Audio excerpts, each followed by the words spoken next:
Секоја трета жена во светот е жртва на физичко или сексуално насилство, најчесто извршено од страна на нејзиниот интимен партнер, покажуваат истражувањата. Во Македонија најчесто пријавувани видови на насилство се психичкото и физичкото, додека сексуалното и економското се далеку под нив.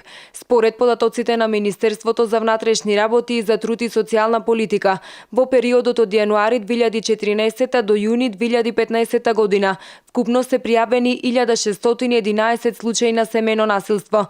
Во најголем број од нив како жртви биле токму жените, вкупно 1170.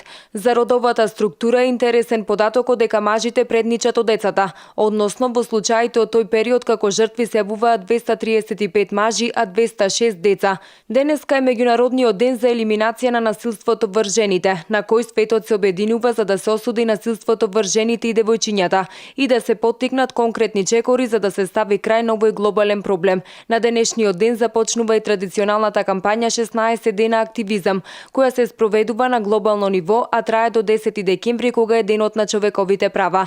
Кампањата годинава се одбележува под мотото "Вклучи се, исклучи насилство" и опфаќа низ акции чија што цел е да се обои светот во портокалово, да се стави крај на насилството против жените и девојчињата. Националната мрежа против насилство врз жената и семејното насилство организираше подпишување заедничка декларација за спречување на насилството што ја подпишаа 15 политички партии. Со декларацијата се обврза на ратификација на Конвенцијата на Советот на Европа за спречување и заштита од сите форми на насилство врз жената и домашното насилство.